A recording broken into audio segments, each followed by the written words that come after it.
Okay, so I'm going to start this podcast. It's going to be a little longer than usual, but that will be solved by the possibility of breaking this podcast that you're listening up into two parts, possibly three parts. And that's kind of what I'm looking to do first and foremost. So, appreciate everybody tuning in. If you have not done so already, leave a rating and review so that I can just improve upon whatever it is that you're sharing or that you're listening to now, which is great. I love hearing the feedback. And if you haven't and you love the podcast and you have not done so already, leave a 5-star review. It always helps out with the algorithms and everything else. I've gotten some awesome reviews, and I do get a lot of people hitting me up saying they enjoy the podcast, but I would absolutely love if you guys could leave that review. Give me 1 second. I'm going to close my window because all of a sudden it started getting windy. Thing about Colorado is it's really nice, but it can get windy sometimes. Okay. Just want to make sure we're good. Oh my gosh. Okay, everything's good. Thank you for tuning in. All right. Yes, if you haven't done so, leave a rating, review. That would be amazing. Look, there's so much to get into. It's honestly just great. I love it, and it's gonna be a great podcast. That's why I'm actually calm and collected. I do have some show notes, so I will be able to kind of keep on track with everything here. That's good for everybody. So the title of the podcast is "The Financial Populism is Gaining Traction Worldwide." There's a populist awakening, so we're going to discuss some of those things going on. And we're even going to discuss some of the ways that the narrative can change, and that would be called a false flag. Now, we'll get into all that, actually. So that's the title of it. So if you're interested in hearing the beginning of it, this is probably going to be broken down, like I said, into two parts. But if not, possibly three. So just keep that in mind. So if you see a part 1, part 2, part 3, that'll be what it is. Because there is so much to cover, and there's so much to talk about. Before I do that, give me 1 second. I've got to close this window. That's one thing I got to do. Perfect. Oh, that's the thing. People, usually if you have a show, what tends to happen is people get so riled up to do things perfectly, But at the end of the day, it doesn't need to be perfect. You don't need to overthink. Because you got to get it right. Okay, but part 1 of this podcast is going to get into Bitcoin. This is exciting. This is going to be the kind of the financial populism overall, and then also the Wall Street Bets crowd, and what I've been learning about in the book Killing the Mob, which is fantastic, by the way. It's all about the mafia, and so I'll be leaving a link to the book in the description, so that'll be exciting. If you guys can check that out, you would absolutely love it. Okay, so the first thing is first. El Salvador legalizes Bitcoin nationwide as legal tender.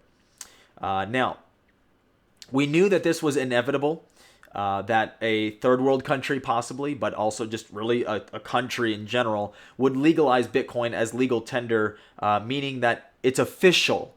It is officially recognized. Now, this will not happen for another 90 days, so it's not available yet, but this is a sign of obviously Bitcoin growth and expansion, right? And what we've been hearing about a lot is something like Russia, China, in the history of Bitcoin, has banned Bitcoin, has actually made it illegal, right?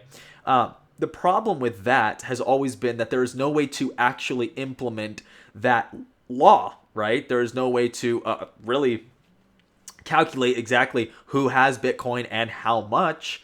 And then even to confiscate it, it's digital. So, if you have it put together in a digital wallet, essentially the government, nobody has access to it. And it's not like it's regulated. It can't be taxed, right? So they're trying to create that aspect of it, but it will only be considered in what we called capital gains taxes, which is when you obviously cash out.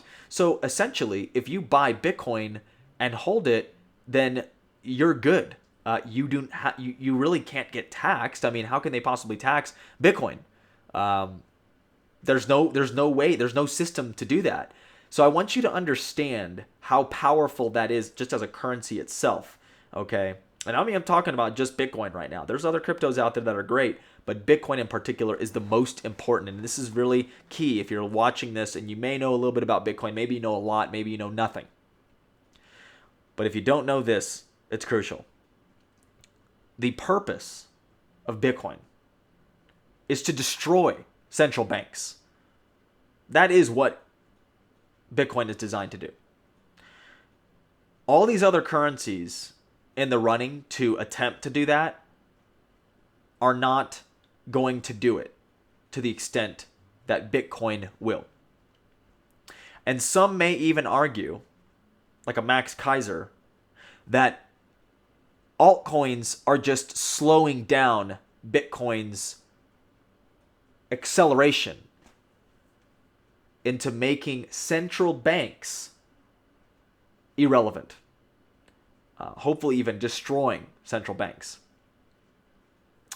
That is very fundamental to understand about Bitcoin. Not that it's a money-making scheme. Not that it's just some other currency that you can use in the future. Not even that. It really is just to destroy the central banking system. Let's take a look at how that's happening. So that's macro, right? Let's take a look at micro. Okay, micro. How is this happening? Look at El Salvador doing what they're doing, legalizing Bitcoin as legal tender in their entire country. If you understand El Salvador, Guatemala, Panama, that Central American region especially, they have been the victim of the International Monetary Fund, of the World Bank. And if you listen or read the book called Confessions of an Economic Hitman, you will understand a very personal testimony, point of view on how the central banking system works. They send people like the author of this book, Confessions of an Economic Hitman, into third world countries that are developing and that have great natural resources or other means of labor or products or services.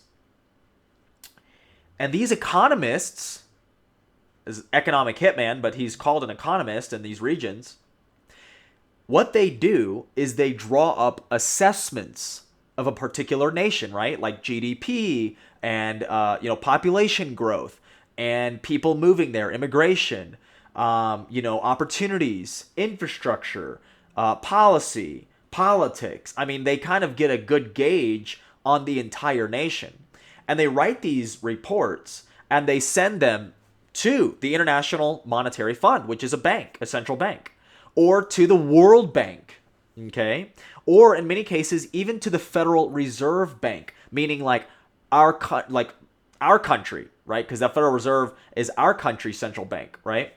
And then what happens when you go to our central bank, for example, the Federal Reserve, you have to influence politicians and other people involved in the Federal Reserve, like the Federal Reserve Board, which I'll get to in a second. We're going to get into that. And you influence them to design policy or to print money through Congress and through other means to print money, billions of dollars that we then literally send to other countries. That's how this works. Do you understand how this scheme works? You see a lot of conservative pundits and people out there who are always saying things like, we're just sending all this money to other countries and blah, blah, blah, blah. They don't understand exactly how this works. That money is sent in forms of loans, in many cases, to U.S.-based companies that are going to these third world countries, getting contracts, and then building something or managing a company, managing some natural resources, or excavating natural resources like gold and things like that, right? This is a powerful thing for us as the Federal Reserve. But the Federal Reserve, remember, is just more debt, more fiat currency, right? And so it's just critical that we understand how financial policy works. But let's just take a look at the World Bank or the International Monetary Fund. These are banks that were funded by the Rockefellers and Rothschilds and the Warburgs, and similar, the same exact people are headed up, the families are heading up the Federal Reserve Bank of 1913, right? So the similar banking families are also involved in the money that is involved in, that is inside, that is printed in the International Monetary Fund and in the World Bank.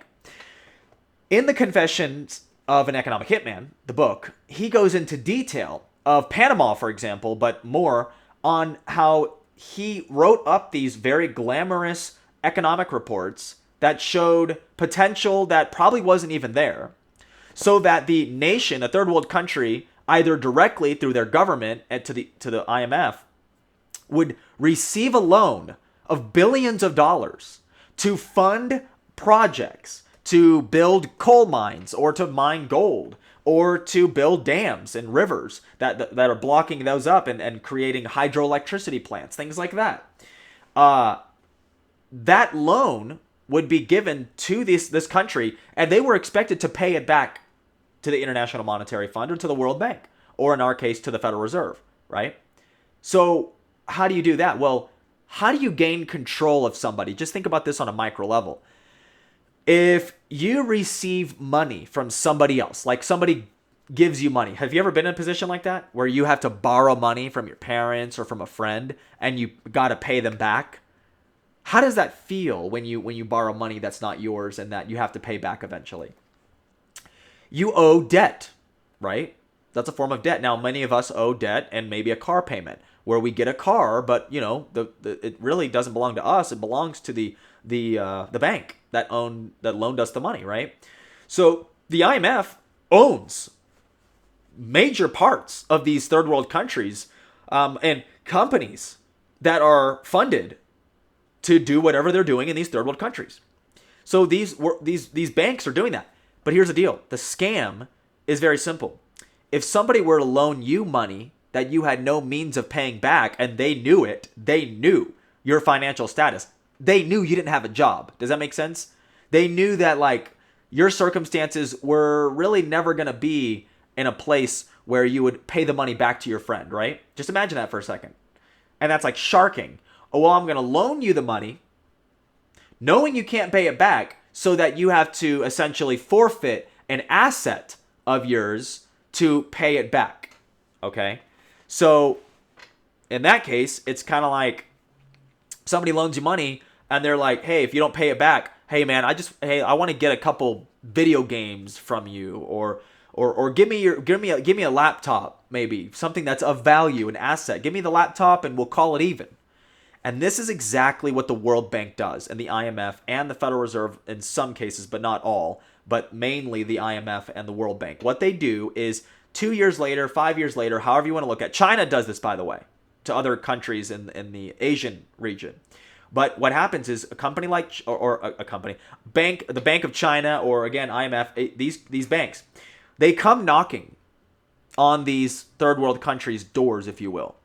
And they say, hey, look, we know you can't pay this back. We know you're going to default on the loan. Why don't you just give us the gold mine?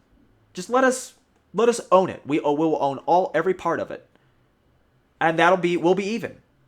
Let us just take the coal mine. Let us just, take full control and have full ownership over the hydroelectric dam.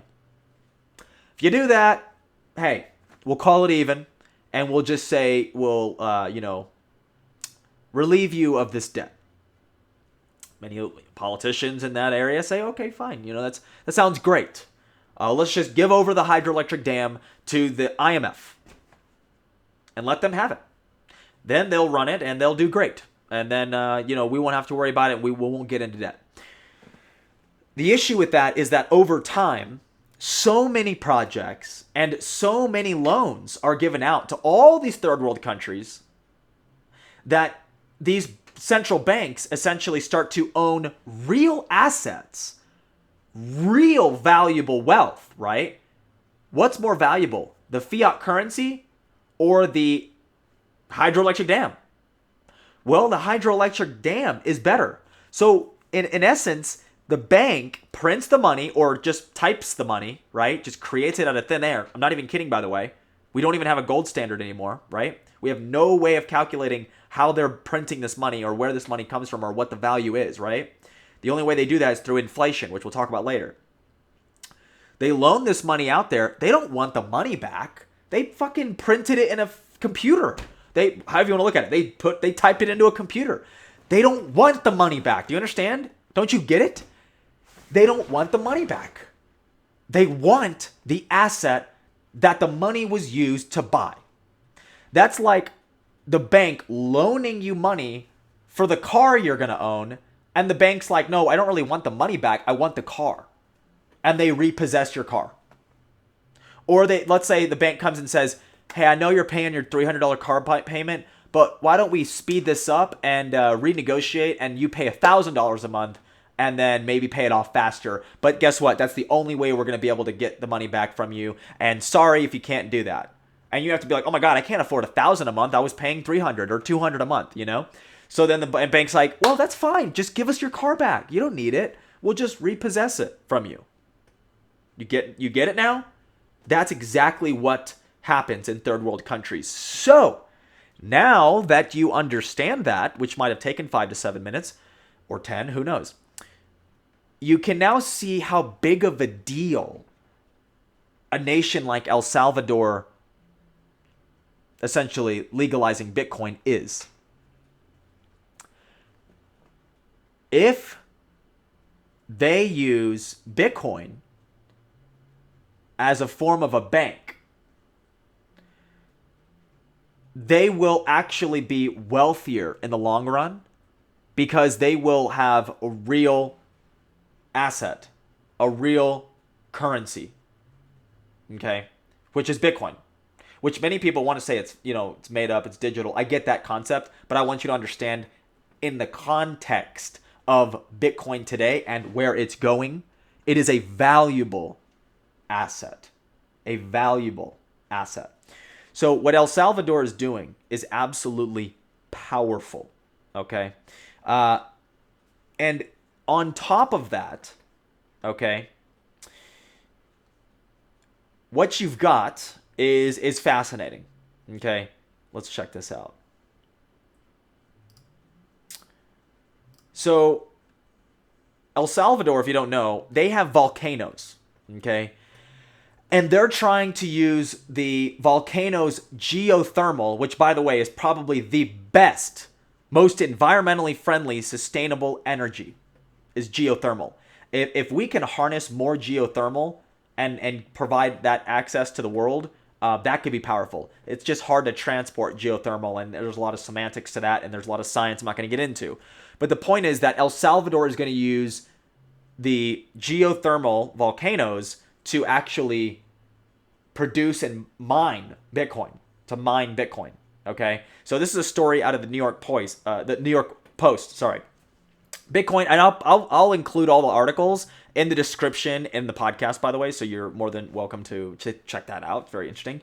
Bitcoin is red hot in El Salvador, and the country says it plans to use power from its volcanoes to mine it. El Salvador president, just hours after the country's legislator approved the Bitcoin law, making it the first to accept Bitcoin as legal tender, revealed Wednesday that the nation's state-owned geothermal electric company will harness volcanic energy to mine the cryptocurrency. The president said the country is already designing a mining hub that will use very cheap, 100% clean, 100% renewable energy from volcanoes to power the operation, which effectively would be a bank, think about this, of super-powered computers that solve the complex mathematical equations required to mine Bitcoin. This is absolutely stunning. If it didn't hit you right, you don't understand it.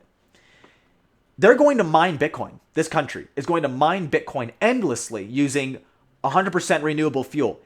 At a cost of zero, this little country is going to mine a very valuable cryptocurrency, right?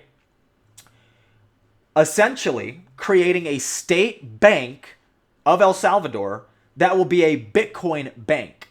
Essentially, if it all works out, which there's 5 to 10 years of work here, but that Bitcoin could be more valuable than anything the IMF or World Bank has to offer the country. Okay? Meaning that that country can just use Bitcoin as a form of currency and be completely divorced from the US dollar as a world reserve currency. And they can use construction projects, all kinds of other state-run projects, infrastructure projects, other cybersecurity projects. I mean, I could just go on and on. There's so many different things that the country can do if they had their own bank that was Bitcoin run. Okay? That is a visionary thing. Okay? And this is the way, in Markets Insider, I'll post this one, El Salvador's stupid decision. Oh, no. Well, let me actually just say that real quick. So look, the way Business Insider understands this, look, they say it's a stupid decision to adopt Bitcoin. That's their version of it. So I want you to get this. Understand the anti-establishment nature of Bitcoin mining, and the cryptocurrency itself, especially in the long run as a possible world reserve currency. So the Business Insider has an article saying this: El Salvador's stupid decision to adopt Bitcoin as legal tender could collapse the economy, says some economist. Right? What's that? The signal there is that Business Insider is interested in trying to demoralize and to demonize the idea of a populist currency like Bitcoin. So I put that article there because it's important for you to read that stuff, guys, because you need to know what the enemy is up to. I have that exact same thing. I have regular news feeds that I go to that I know is propaganda. I know it's what the enemy is saying, like the Council on Foreign Relations and other places like The Economist and things like that. The Financial Times, yada, yada. These publications, you have to pay to even read them. They are speaking to the elite, okay? Directly to the elite.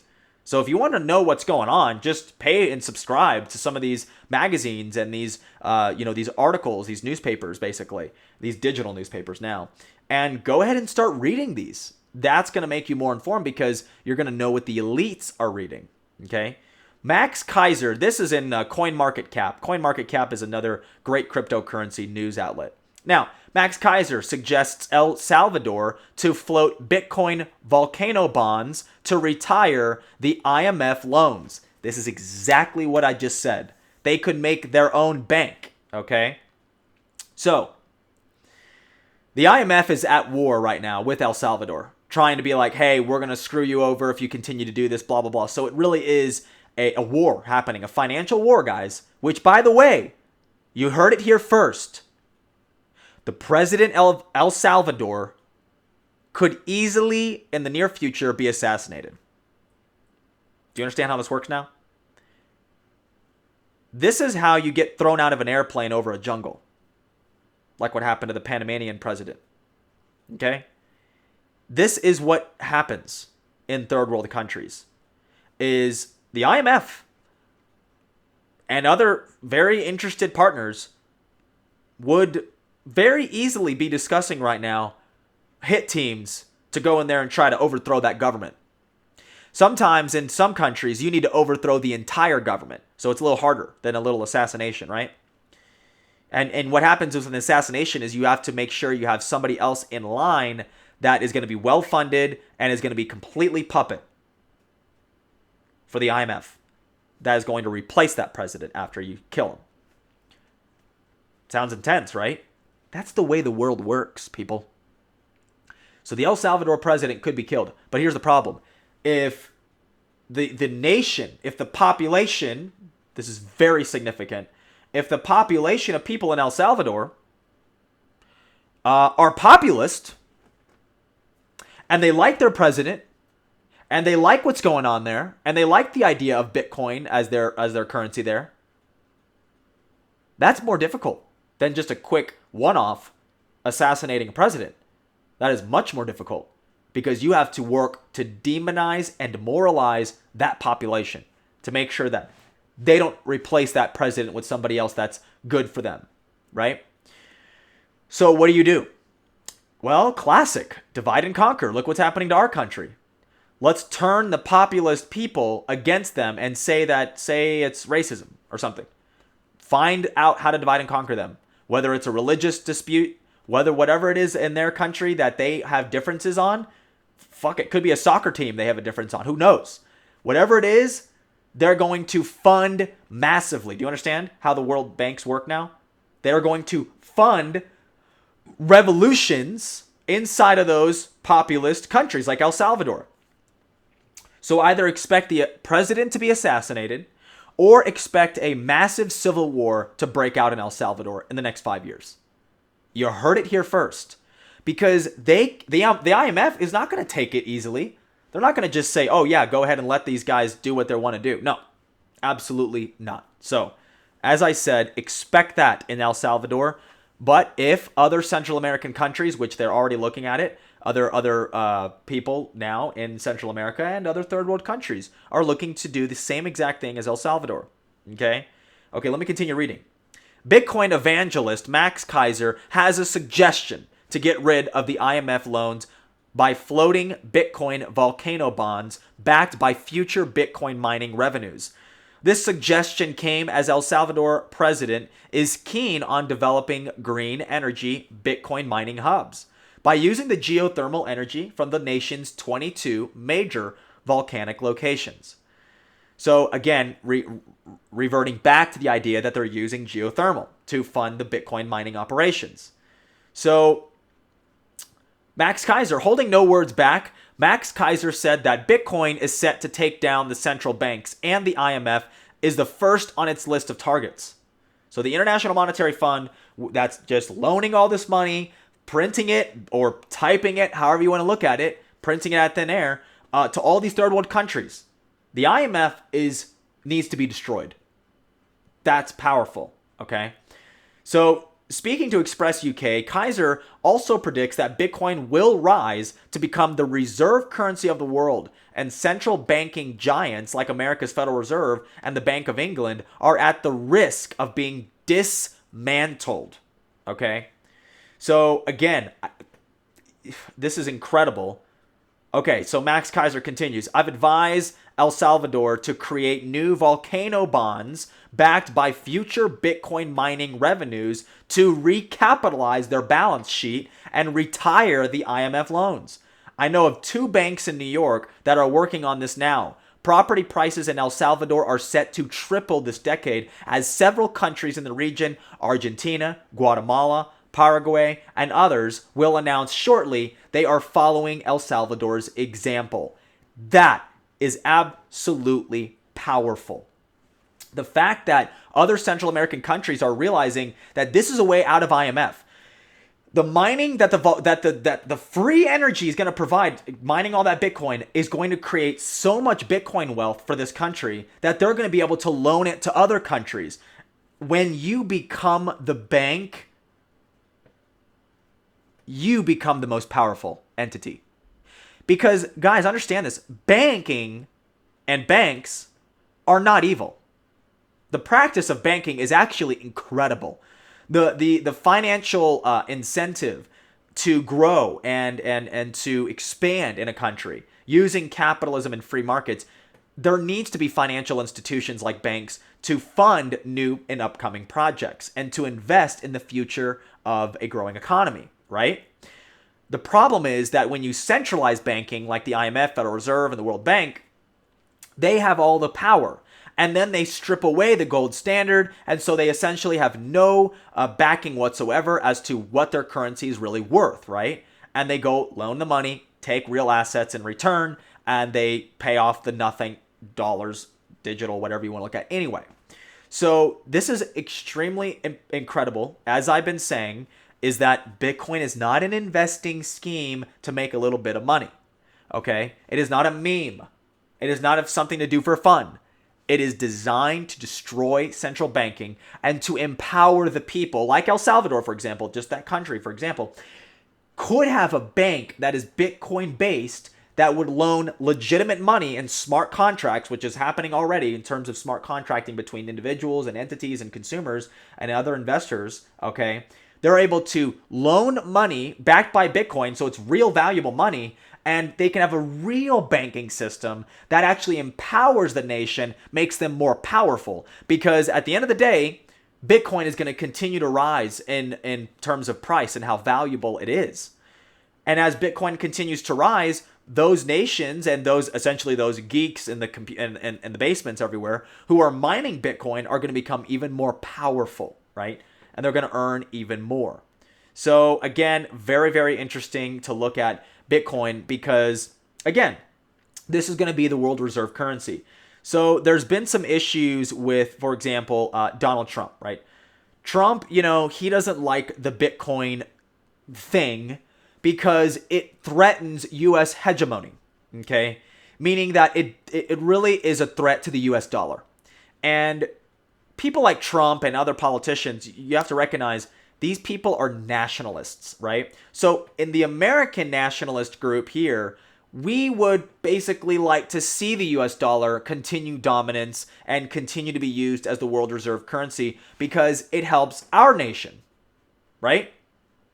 But in reality, if you look at this long term, it's better in a better world to have Bitcoin as a world reserve currency.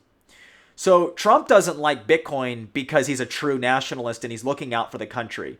Because yes, it is true that if Bitcoin does become a world reserve currency, it would kind of even out the playing field across the world.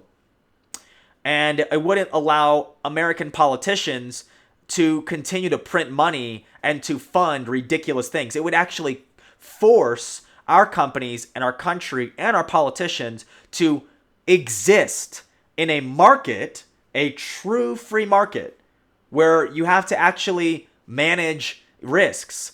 You can't loan money as easily like that. You have to live in a world full of true equity. That's the possibility of having Bitcoin as a world reserve currency. It's scary as hell to think about because if you don't have any Bitcoin and you have a bunch of US dollars, yeah, it's truly scary to think about the end of the US dollar. You know what I mean? And I don't want that necessarily. I'd like to really kind of ease into it, okay? But the problem is that the inflation based off of the Federal Reserve printing of the money is getting completely out of control, and it is accelerating this well-deserved and essentially well-known financial crash of the US dollar that is coming. And that's the key that everyone has to understand is that, look, we're losing 2 to 5% on our buying power every single year. Have you noticed that when you go to your favorite restaurant, if they're going up in terms of inflation, the prices of your meals even are about 2 to 5% higher than they were last year. Okay, this is especially true for corporate restaurants and things like that, maybe even like fast food chains. You notice they bump up the price of their little sandwich, burger, whatever, about, by a few cents or, pennies or 10, 12, 15 cents, And you may not notice it too much, but it is happening. But that's true across the board. That means that groceries are becoming more expensive. Apples, they might go from, 39 cents an apple to, 48 cents an apple or 59 cents an apple. Do you see how that works? This bump in price is actually hurting everybody. So what's happening is the US dollar is losing its value over time, okay? While Bitcoin is exponentially growing in value over time. So even if you had a savings account with US dollars in it, if you had $100 today, and let's say a year from now, you have $100, well, the buying power of that $100 will be not $100. It'll be about $95 to $97 worth, right? That's just with 5% of inflation. And so you can't necessarily have that in a stable, economy that you would see as a growth, a potential for growth. You cannot have your currency going out of control, okay? Look, the reason I know that is because the Council on Foreign Relations, they are very obviously globalist, okay? They're run by Rockefeller interests and things. They were started in 1920, the Council on Foreign Relations. Members of the CFR are heads of the secretaries of state. Every single secretary of state, except for Mike Pompeo, has been a member of the Council on Foreign Relations. Okay, and I'm not going to get into this group right now. That's a lot of history and stuff I'm writing in my book. You can get into that later. And I'll be releasing that book too. So the Council on Foreign Relations is very important. Let's just put it this way. It's a globalist publication. And this is what they wrote about it. How much is too much? The U.S. inflation debate heats up. Okay? So look, the inflation rate is important because a lot of large Wall Street entities and financial interests look at the inflation rate as a way to gauge the economy, how to gauge investing and things like that, right? Let's take a look at a piece here. Let's start with some facts. I'm just going to read from the publication here. Inflation, as measured by the Federal Reserve's preferred metric, which is called Core PCE. This tracks personal consumption expenditures, excluding food and energy, was roughly 3.1% on a yearly basis through April 2021. So again, inflation, that's a 3.1. I just said 2 to 5, right? They're calculating here that it's been growing yearly at 3.1%. The Fed's publicly, I'm reading now, the Fed's publicly announced framework for managing inflation, in which it aims for a 2% rate over the long run, but can tolerate periods when the rate is slightly higher to offset periods when it is slightly lower. May not make this rate of roughly 3% seem extremely problematic. Similarly, surveys indicate that consumers expect inflation to be around 3%, a slight increase from the public's expectation of about 2.5% that had prevailed for a long time. Meaning that the consumer index, we as consumers are expecting our dollar to lose value continuously. We're not expecting the Fed to do anything different. Taking all of this into account, Federal Reserve policymakers have consistently said they will be patient before raising interest rates and that they will see any spikes in inflation above the acceptable range as being purely transitory. Very important word. The result of temporary bottlenecks as the U.S. economy reopens after the pandemic-induced shutdown. So that's a pretty way of basically saying that the Federal Reserve policymakers really are just lying. They're just saying, hey, look, I mean, we're expecting a little bit of these, interest rates to get higher, and we are going to be patient on raising interest rates. They say till 2023, which basically means that you have inflation is like, let's say it's 3.1%, like I just mentioned. Let's say inflation is 3.1, but then if you've got to pay back the Federal Reserve, because the Federal Reserve's a bank, right? So if the American taxpayers have to pay back an additional 2, 3%, or 5% in interest to the Federal Reserve Bank, it's going to cost even more over the long run, right? So that's a total of about potentially 5 to 8% of our money either losing value or becoming taxed that we will owe back to the Federal Reserve at some point. So again, guys, I say this, all this political, or not political, but financial jargon. It is political though, by the way. But this financial jargon, so you understand that even the powers in the CFR, even the elites, are looking at this inflation and these interest rates and all this ridiculousness coming from the Fed as a problem. Because I've tried to explain this to a few people.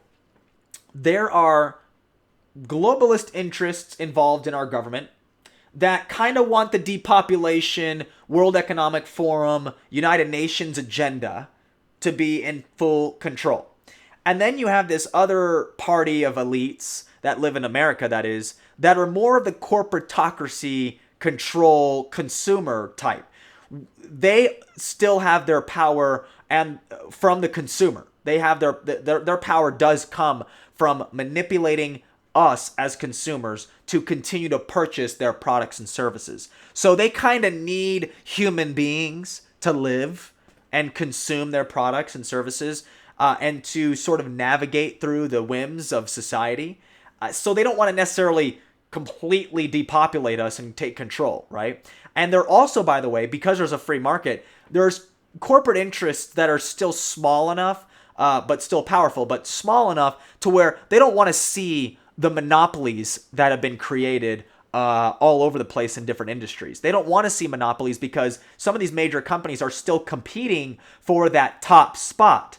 And that top spot is the guarantee of the next monopoly, being that that top spot whatever industry it is, if it's energy or whether it's electronics or whatever, that top spot in that industry is going to essentially be who the Federal Reserve or other financial interests will go ahead and make them the monopoly in that industry, right? So it's complex to understand, but the point is that the elites don't all agree. The elites there are elitists, if you will, which I refer to as the matrix, right? The control figures, they're all kind of disagree. They have different ways of controlling us. They have different means of doing it, but they also have different agendas overall. And so I read from the CFR to you guys listening now, just to understand financial policy and understand that, hey, you know what?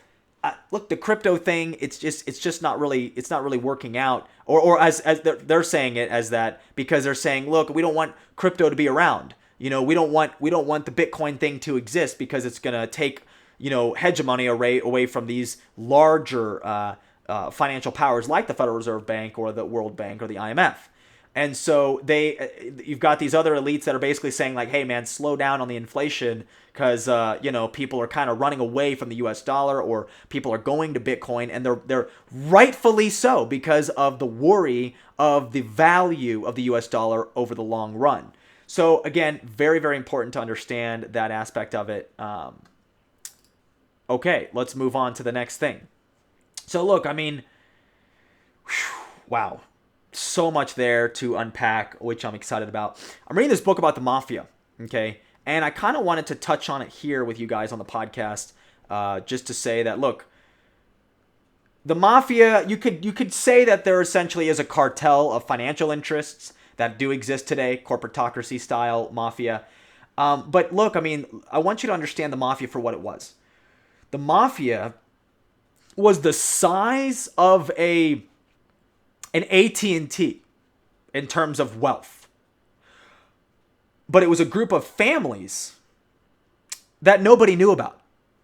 And that was called a conspiracy theory, essentially. If you were to ever say something about, hey man, I think that there's a control, I think that there's like a criminal element that's got millions of dollars of wealth, and they're running stuff behind the scenes. Yeah, that'd be called a conspiracy theory. But guess what? That's called the mafia. Whether it's the Italian or the Jewish mafia, the Russian mob, really the Italian mafia, though, was the largest and most powerful. And they did work with the Jewish mafia as well. But I want you to think about how Americana, actually, the mafia was. Bootlegging and during the Prohibition era, where literal alcohol was made illegal. Look, I don't like alcohol that much. I don't drink that often. But you're going to make it illegal for 8 years? You're really just empowering criminal elements to become wealthy by selling a very high demand consumer good called alcohol. That's not very smart. Does that make sense? And so essentially, as things in the world today become more criminalized, okay? I'm not even talking about drugs and marijuana and all that. That's just unbelievable. But as things like social distancing and partying and being with more than one person or two people or three people, or not having a vaccine to come to my business type of thing, or my country, right? That is going to create a need, in my personal opinion, for a mafia-style group to essentially dominate this new criminal element of society, which is the people that want to just hang out and spend time together and not get a vaccine, an experimental drug, experimental poison, right? And I can go on, right? The idea today that the government is essentially criminalizing normal and possibly even healthy behavior, like hanging out with your friends, it creates a void of potential for a mafia-style group to gain power over these criminal elements. And whether that's a good thing or a bad thing, I don't know. But the point is like how Americana was the mafia. Think about it. Yeah, they had prostitution rings, and they basically built Las Vegas, and they had gambling and all this other stuff, but they built infrastructure. They were responsible for funding massive projects that ended up bringing massive amounts of wealth to not just the mafia, but to the country and to local citizens of the city of Vegas, or just in general, people all over Chicago and Tampa. And so it kind of is like, it's a good and bad thing. Okay. And I just think that reading this book is helping me understand the actual need of an underground sort of criminal mafia style element, because it kind of decentralizes power from the government, as much as there's power there, but also the corporate and financial institutions that exist today, like the central banking system. The mafia kind of exists as like an underground banking system, an underground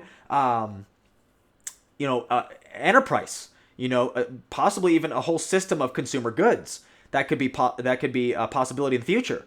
So it's just interesting. I just wanted to mention that just for fruit for thought on behalf of everybody here. And then really moving on to the next point I wanted to talk about in my show notes here is the shorting of GameStop, AMC, and other meme stocks that is causing the loss of, I'm not even kidding, billions of dollars from major hedge funds on Wall Street. And they are fucking pissed, okay? Some major hedge funds have lost billions, like one or two being like they've lost billions themselves, okay? And I want you to understand that these sort of power structures, these hedge funds, okay, that exist in Wall Street, they are using, in some cases, taxpayer money, many cases, 401ks, that little thing that you have if you have a corporate job. They take a little bit of money off the top of your paycheck because they would invest it for you. What they're really doing is they're sending it to these hedge funds, okay? They're sending it to these hedge funds, and these hedge funds are managing your money for you along with millions of other Americans, and they're investing that money in the market, and they are making you a bit of money, but they're also taking a scheme off of the profits. They call it a management fee, right?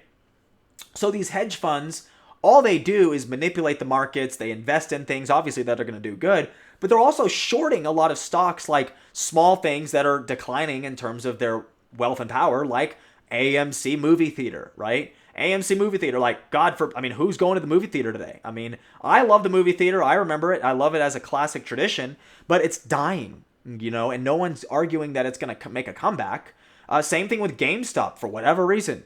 People are just ordering online. The GameStop is becoming just not as valuable. I mean, I personally, as a gamer in high school and stuff, I enjoyed GameStop. I enjoyed going in, asking the nerds in there kind of what games to look at, or what remotes are better, or what online features are good, and blah, blah, blah. But the point is if you're being honest with yourself and with the people around you, GameStop isn't going anywhere. It's declining. Its power is declining. Its wealth is declining. And so should its share price. Its stock price should reflect the company's standing in the market. That's honest business. But here's the thing. The best part about it is that these major hedge funds, they are shorting these stocks, meaning that in these, short-term and long-term gambles, if you will, these hedge funds are basically saying that GameStop will be less valuable than it is today. And by shorting those stocks, if what they say is true, let's say in a 90-day bet, right? A 90-day purchase, is what happens is those hedge funds make, a little bit of money, a little bit of it's like a guaranteed profit. Does that make sense? Guaranteed profit. You're like, yeah, I'm going to gamble and say that GameStop is going to be less valuable in 3 months in terms of stock price than it is today. By how much? Let's just, let's calculate. Oh, okay, it'll be down 3% or 10%. And so by that math, you will actually earn money off of your essential estimation, right? Well, the problem with shorting is that if you end up being wrong, okay, you'll make a little money if you're right. But if you're wrong, you can lose infinite amounts of money. So the percentage, and I'm not perfect at explaining this because I'm not totally in the financial game in terms of shorting stocks.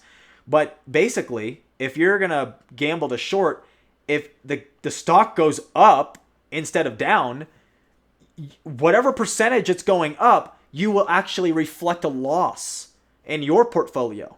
So if it goes up 100% or 50%, you're going to show a loss of whatever you bet into that in that gamble. You're going to lose all that money, right? And so these hedge funds, since it's such a safe bet in terms of what they're thinking, oh, GameStop, AMC, they're going to go down, right? So it's such a safe bet. In many cases, they're gambling billions of dollars. I say gambling because essentially that's what it is. They're investing billions in the short of those stocks. While the Wall Street bets people, these populist retail investors, and these people are not the Trump voting, people that you would think they are. These are mainly liberal populists, but they're against the big hedge funds controlling the way Wall Street works, right?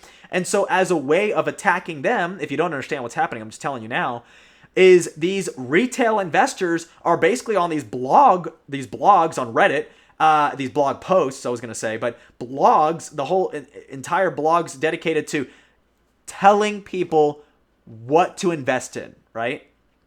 And so these blogs are just saying, hey, keep buying and holding AMC and GameStop, because the longer you hold and the higher that price gets, the more money these hedge funds are losing. And as that money continues, because those bets are 3 months, 6 months out, 1 year out. If the stock price continues to stay at where it's at or go even higher, these hedge funds could go out of business, guys. I'm not saying that's the best thing ever.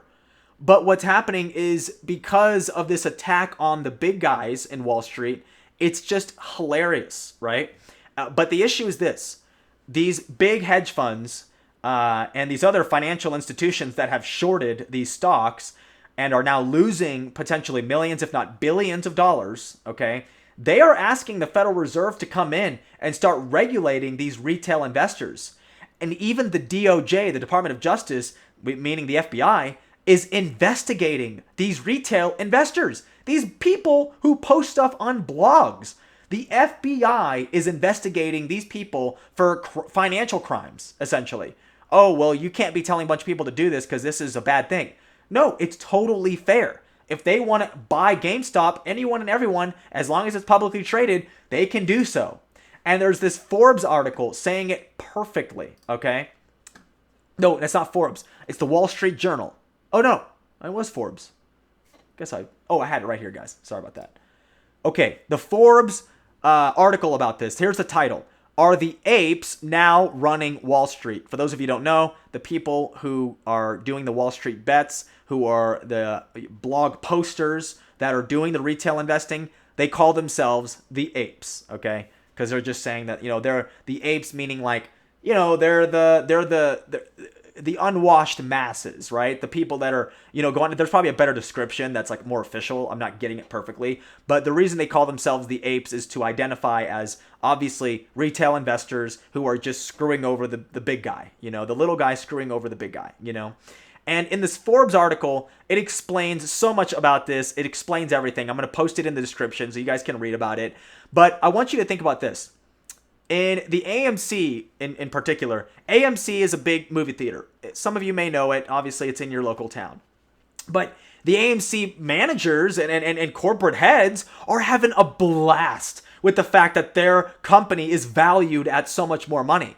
And so now they're actually trying to improve the quality of experience they're using the money. They're using these investors' money to actually improve on their company and try to make it better. You know what I mean? I'm not saying it's going to go anywhere. I'm not saying that AMC is going to be successful or something. But all I'm saying is very simply, hey, look, these managers are having fun with it. And they're like, hell, keep investing, hold, buy and hold. These hedge funds trying to short us over here, they're not helping us. They're just betting on our losses. They're betting on us to fail. How weak is that, by the way, just psychologically? You're gambling and you're betting on failure. You're betting that someone's going to fail or that a company's going to fail. I don't know. I think psychologically that's just kind of messed up. You know what I mean? Like, why don't you just, because usually, of course, get me started on like venture capitalists, but there are a lot of investors that are happy. They're like angel investors in many cases where they give money with like super small interest in return. But it's like investors are excited to invest in companies or entrepreneurs because they want to see those ideas prosper. They want to see growth. And this is what I meant by saying earlier, banking is good. Investing is good. Because banking, what they're doing essentially is investing in the community by offering loans. Does that make sense? So banking is a good thing if it's not centralized, if it's decentralized, and if it uses real asset value, real currency value, right? Because what's true about that when you have something like Bitcoin is you're not going to give away your Bitcoin because it has real value. But if you give it away and you have a contract saying, hey, you have to give it to me and plus some in interest, you would be more careful about the businesses and the people and the nations that you invest into, right? That you loan money to, right? You're not going to loan money to the guy who's jobless. But if you see someone's got a job, they have a great job, means to pay it back, or they're about to get a great job and you know it all the details about it, and you're excited for them, you're like, okay, I'll loan you this money and I know that you're going to pay me back. Well, it's creating a market, a financial market that has equity, true equity, because the risks are real, right? These people can lose their money by essentially giving it over to an entity or company or to an entrepreneur. They could lose their money, right? The vacuum cleaner might not sell, the cool pillow or the cool whatever. It just may not make it. You know what I'm saying? So a lot of these investors are risking it. But if banking, like I said earlier, if major banks like the central banks that literally type up a currency on a freaking computer and just give a huge loan out, cost them literally nothing to do, that is fucked up. You cannot have banking like that. That's not how a real economy is supposed to grow. Does that make any sense? And those central banks are the same people who go over and take control of the real assets, right? So you just can't have that anymore. And we're moving away from it. And I just think that the attack on these major hedge funds is a way of showing, look, you can't be just gambling on the failure of some company or some business. And it's not to make money. Even though these retail investors are making a lot of money buying GameStop stock and holding it, it's stupid. It's artificially growing, of course. It's only growing because of people's interest in it, okay? The second people get disinterested in buying this stock, it'll plummet in value, and anybody buying into it's going to lose money, guys. It's not to make money. It's to hurt these major hedge funds that have control over a lot of Wall Street, right? So it's so important to understand and to just think of the laughing joke that the FBI wants to go and investigate these retail investors because they're causing financial instability in the markets, blah, blah, blah. It's all BS. It's all so that they can manage and control the people that are, who are interested in handling that control, right? And look, I mean, this is going to essentially conclude the first part of the podcast. I'm probably going to end up recording the other ones tomorrow and upload these in parts because I think they're very important because they do tie together.